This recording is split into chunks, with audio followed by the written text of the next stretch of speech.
We are on air, and I am joined by my good friend and colleague, Dr. Ken Pendleton. Ken, how are you? I am well, Josh. I'm probably getting more sleep than you these days. Josh has the newborn. How are you doing? I'm doing okay. You know, she enjoys the playoffs for both the Bruins and the Celtics, so it's been fun. She made it to the NCAA Final Four. That's pretty cool. So she's quickly immersed herself into sports fanhood, and I haven't bust her bubble by talking about some of the business side with it with her yet. Yeah, you wait till she gets to her basic math in elementary school for that. There we go. So we had a really interesting topic that we are scheduled to talk about today in terms of talking about this idea of whether or not winning can be fun. And this is kind of on the heels of you and I having spent the last few years really examining what makes high performance cultures work well. And so we thought that maybe you, who are uniquely positioned to talk about Coach Willie Taggart, and maybe you could tell us why you're such a unique authority on him. Okay. I grew up in Florida, and I went to Florida State. So maybe the best way to illustrate how big my devotion is to Florida State is, Josh, pick a season between 1980 and 2000. Let's go with 1987. 1987, Florida State was 11-1. They lost to Miami 26-25 in what would turn out to be the national title game. They had really big wins over the Rose Bowl winner Michigan State, Auburn, and beat Nebraska in the Fiesta Bowl. So I grew up, even into my adulthood, a very obsessive Florida State fan. But I came out to Oregon in 1990 to study philosophy at the U of O. And this was right, the University of Oregon program had just gone to its first bowl game the year before. And it was sort of, I hate to use this word, but sort of cute from my perspective. And so in 1994, they had this miraculous run to the Rose Bowl. And so I've sort of had a front row seat to watching this program grow and grow. And I can't say that it's ever replaced FSU. That'll never happen. But I watched it very closely. And two things I'll add really quickly. There's not a week in my life that I go without having someone remind me about the Rose Bowl game 3 years ago. And the second thing is, since Willie Taggart moved from Oregon to FSU, there's not 2 days that go by without someone complaining to me about Taggart leaving for Florida State. Yeah, there are a lot of bruised egos in Eugene around having someone as talented as Coach Taggart leave. But I think it'd be fun for us to spend a little time trying to pick that apart and understand, is that a good thing or a bad thing? Maybe there is a different type of fit going on here. But what about some of the movement, Ken? When you're talking about both Fisher and Taggart moving, what are some of the drivers behind that from your perspective? Right. Yeah, so let's back up real quickly. A year ago, Willie Taggart took the Oregon job. Jimbo Fisher was in the middle of what was about a 10-year contract at Florida State. No one that I, at least in the public domain, had any idea that Jimbo Fisher would possibly leave Florida State. And this is important because, as we learned later, Willie Taggart had grown up a Florida State fan. His family were huge Florida State fans. And so when Jimbo Fisher suddenly decided to leave for Texas A&M, Willie Taggart was, couldn't resist taking the job I think he'd always dreamed of having. So he didn't leave Oregon for money. He didn't leave Oregon because he didn't think there was a chance of being very successful here. He had a very good recruiting class coming into place. He left because this was the job he had always wanted. And I don't think he could have conceived of it being available a year ago. I always like to tell the story that when Lou Holtz took the job at at Minnesota, he put in his contract that if the Notre Dame job came available, he could leave because he could sort of foresee that maybe Jerry Faust wasn't going to work out at Notre Dame. And so after the 85 season, Minnesota couldn't say anything because, Holtz had foreseen this and put it in the contract, whereas Taggart couldn't have foreseen Fisher leaving. Now, Fisher had great success with the national title in 2013 and resuscitated the program after Bobby Bowden departed. But things had gone, even the 2014 team, the team that lost to Oregon in the Rose Bowl, didn't play up to its potential. I think any honest person would have to say the program had been stagnating the last 4 seasons.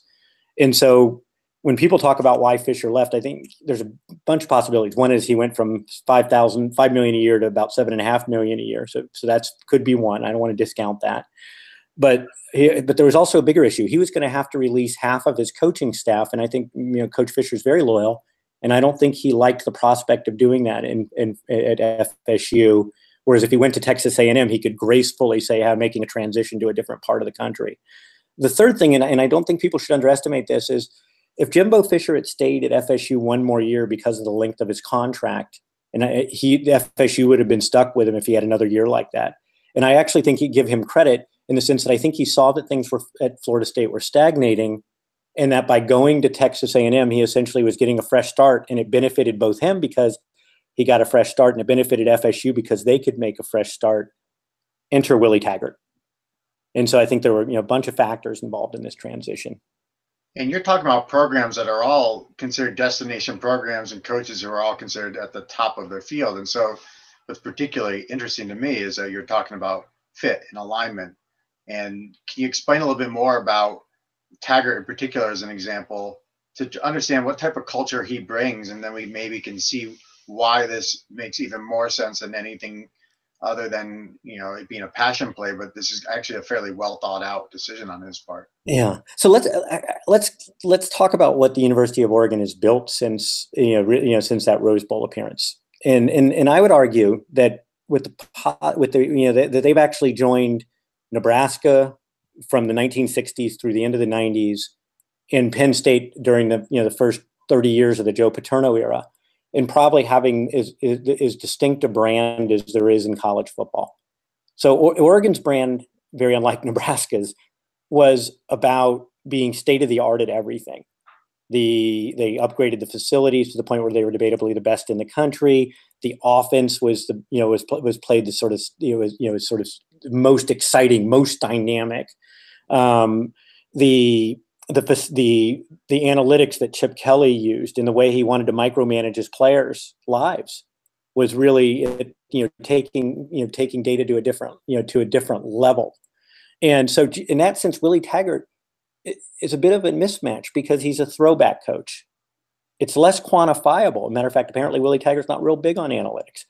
Willie Taggart's about consciously working on a culture, right? And he did at Oregon. He kept the style of offense which he had developed at University of South Florida or bought into, but at the same time, and he wanted to go ahead and reintroduce this idea of accountability and discipline, and trying to bring like FSU, Oregon's culture had disintegrated under Helfrich again, and his first job was to sort of revitalize that, get people to feel accountable to their potential, to each other, etc. Right? And so, but it was a bit of his disdain, apparent disdain for analytics, wasn't really in keeping with a lot of what what Oregon is really trying to do. And I don't want to overstate that, because I think there's a lot of ways in fit. I think Oregon would have been quite happy to keep him.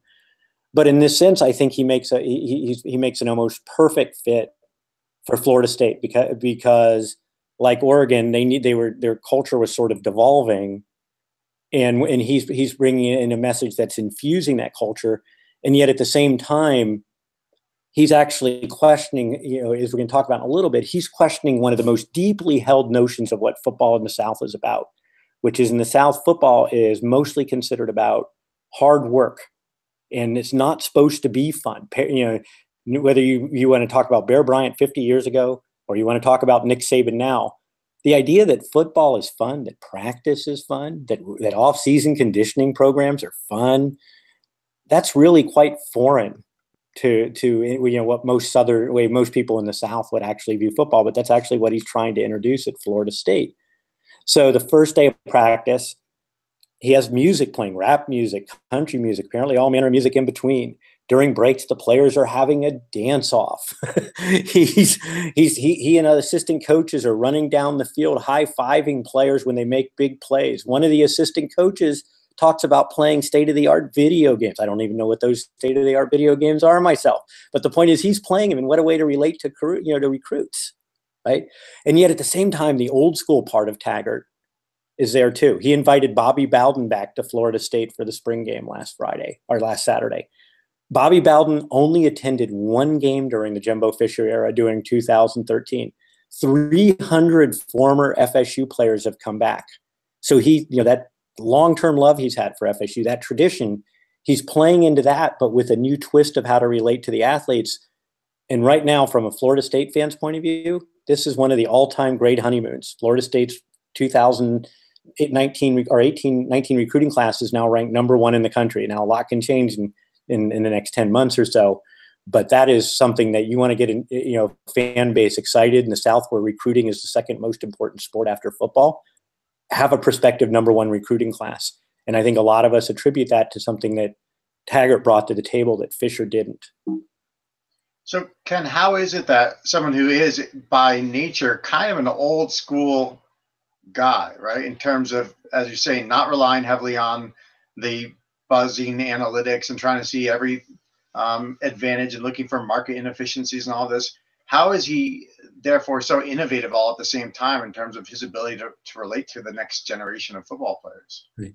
Well, my deep theory on all this is that there's an expression that's used in academia and in business: what gets quantified gets measured. And most of the things that the Ducks are famous for in terms of innovation are quantifiable and measurable. The cost of those facilities, there's all sorts of marketing evidence about what that means. The style of offense could be broken down to what it means to run all these additional plays per game. How often should you run Justin Herbert at quarterback compared to if you're going to play the backup for him, right? These kind of things are all given, the kind of things Kelly did with trying to regulate lifestyle choices in such a way. They're very measurable. Culture, however, is still largely in the realm of the qualitative.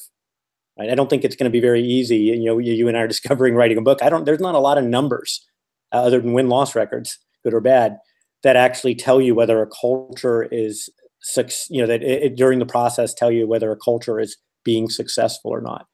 And so what I think Taggart sees is that athletes are changing, right? That the old days, and Dabo Swinney at Clemson gets this to a large degree too. That in the old days you could yell at athletes, you'd tell them what they do. They knew they had no choice but to do it, and they followed suit. That very authoritarian parental coaching model was in place. And both Swinney and Taggart recognize that modern athletes have to work as hard or harder than their predecessors, but their motivations are very different, right? That they don't accept this idea that you sacrifice now for a possibility of success later. So there's an English soccer manager, Jose Mourinho of Chelsea, and before the 2007 FA Cup final, when he was managing Manchester United or Chelsea against Manchester United, he told his players, "Do you want to have fun now or after the game?" And I think that's still the attitude of most coaches. It's not supposed to be fun now. The fun comes when you win, right? But I think you're seeing a generational change, and I think Willie Taggart, who brought in a much younger staff than Jimbo Fisher, a much more African American staff than Jimbo Fisher, sees that if you're going to recruit young athletes, they love the idea that it can be that, yes, you're going to have to work hard, but you can enjoy that process along the way. And now all this nice honeymoon won't matter until you get to the actual matrimony that is the football season. And if you have too many losses, all this stuff will go by the board really fast. So we're going to, this theory that Taggart's bringing to FSU is still going to be tested. But right now, the initial reviews in terms of the feedback from the current players, the feedback from the former players, the prospective recruiting classes, it's an incredible feel-good experience for all the stakeholders at FSU, from the players, the coaching staff, and the fans and alum of the school, who feel like Taggart is making it fun to be a Florida State football fan again. Now we just have to win, just like we did under Bobby Bowden. Well, it sounds like there's great alignment across the board. And when you named all the different stakeholders, those are all key players in making sure everyone believes in the approach and goes, full throttle in that direction.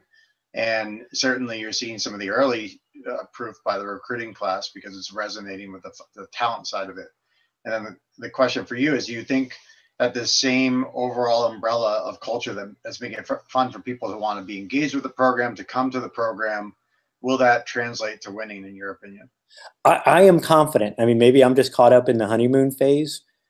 I mean, and I got to say, I want to back up and say 7 years ago or 8 years ago, I was also very confident when Jimbo Fisher took the job, because I think, as great as Bobby Bowden had been, they had clearly gone off the rails by the end, after, during the 2000s, what FSU fans refer to as the lost decade. And so they hadn't had one top 5 team for 9 years after having 14 consecutive top 5 teams. And Fisher really did come in and immediately, bring in the Nick Saban process to FSU, and it yielded huge dividends, culminating in the national title and maybe one of the best teams in college football history in 2013. But then it stagnated, right? That's the real question. Why did it stagnate after that point? And it was clear that Fisher was no longer feeling good at FSU, and it didn't seem like a very good fit from our point of view. And I think what I'm really curious about here, and I'm Pollyannish, I'm an FSU fan, but I really like the idea that you look to make the process is something that players actually want to do as opposed to having to do, right? In philosophical terms, play naturally evolves into work as you get better at what you do. This is John Dewey, by the way. But if you don't like doing it, if you force your kid to play sports when they don't want to play, it becomes labor. It becomes a chore. And so and I think in the old days, football players accepted it was labor, it was a chore.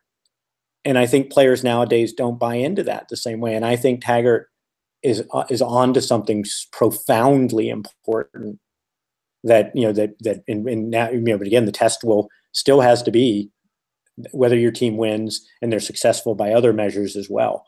But right now, I'm, as an FSU fan, I'm very optimistic about it.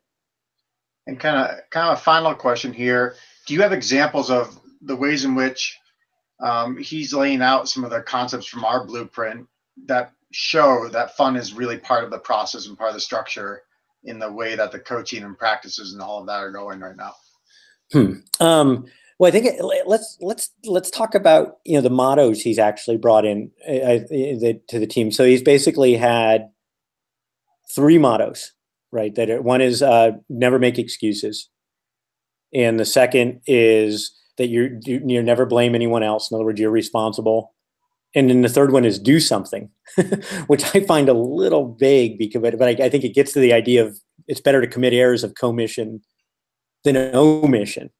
Right. And so he's trying to really, I think this speaks back to what Jimbo Fisher at the end, I think he felt like at Oregon under Helfrich by the end, that there was basically a lack of team cohesion, that there was too much finger pointing, too much blaming other people.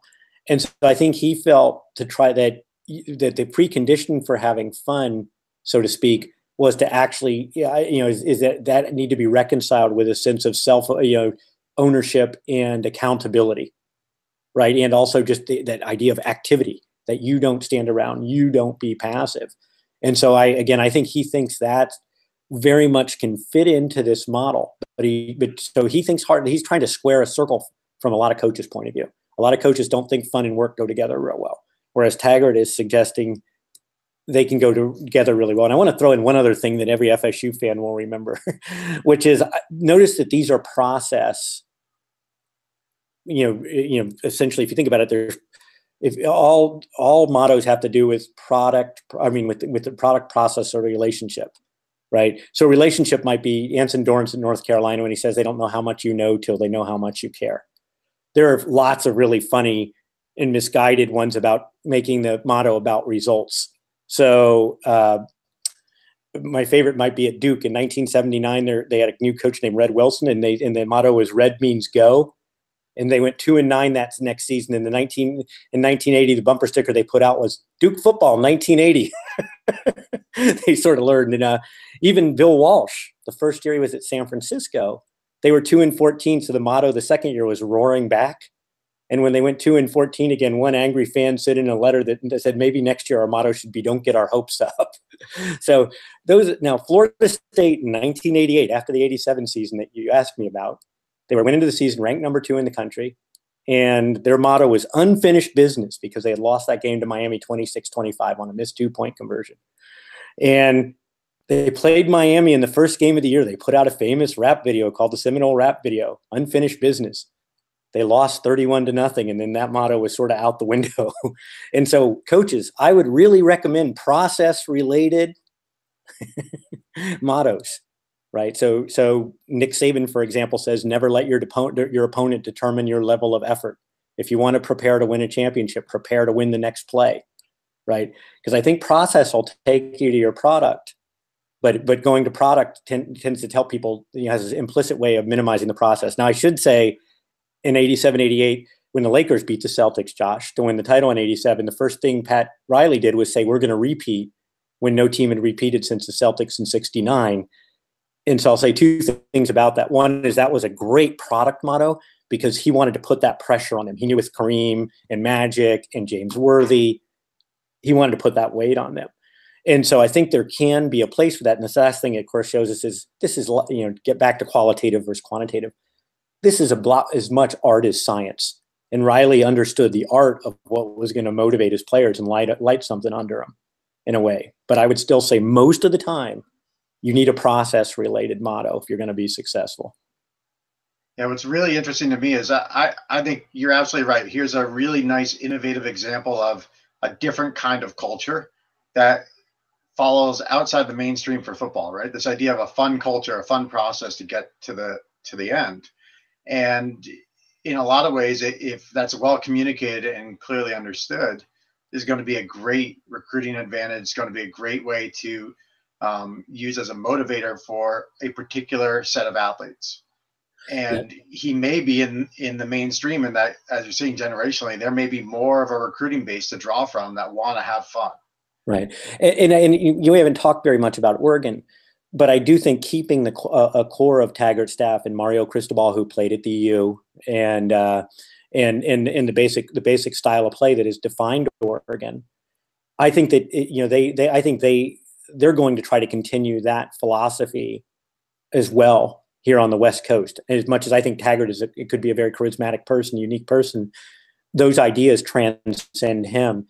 And I actually think you'll see Oregon embrace those while also embracing the other things that have built this culture, since Mike Bellotti, sort of took over as coach after Rich Brooks left after the Rose Bowl win.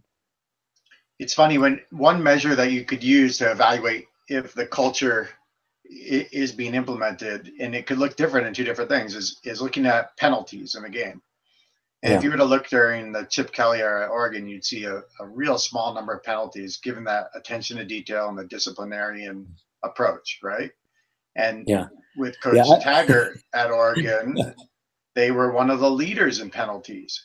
But when you hear what you're talking about around expression and do something, it could be that he might view those penalties not in the moment as a great thing, but actually not as an alarming indicator, because you are empowering people to take some risk and to do something. Whereas a more disciplinarian coach, you look at that same measure and be concerned from a cultural standpoint. Yeah, I think that's a really great point. But I got to tell you, as watching Oregon commit all those penalties last year sort of drove me nuts.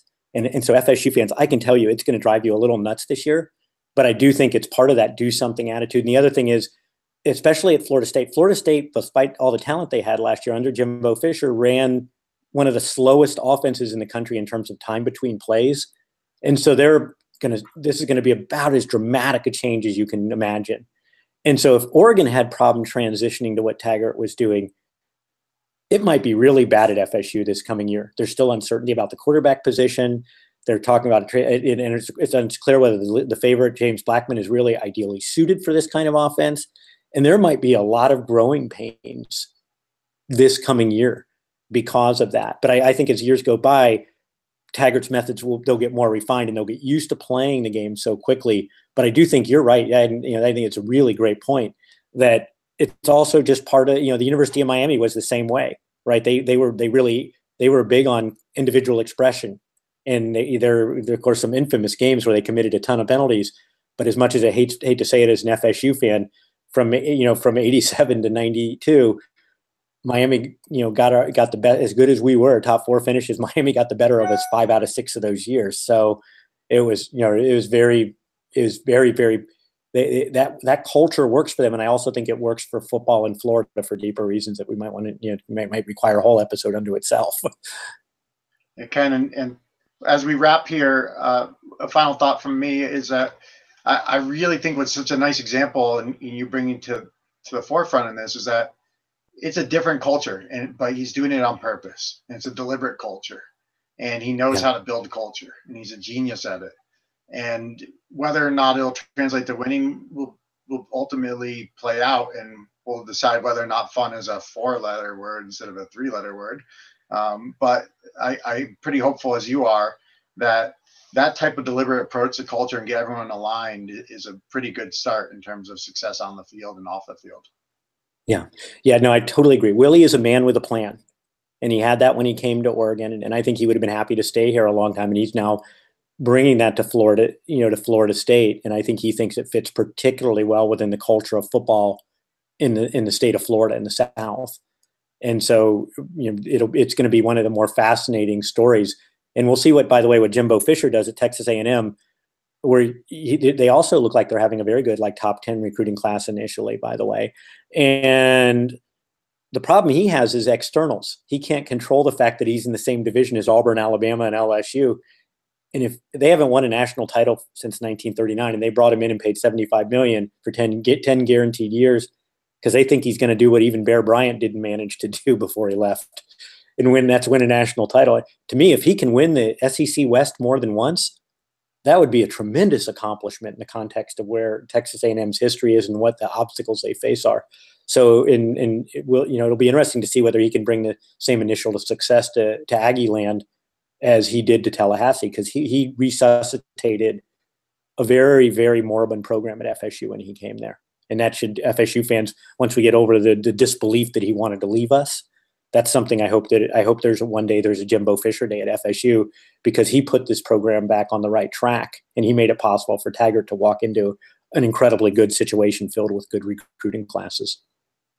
Well, Ken, a pleasure as always, and I look forward to our next conversation. I as well. Thank you, Josh. Bye.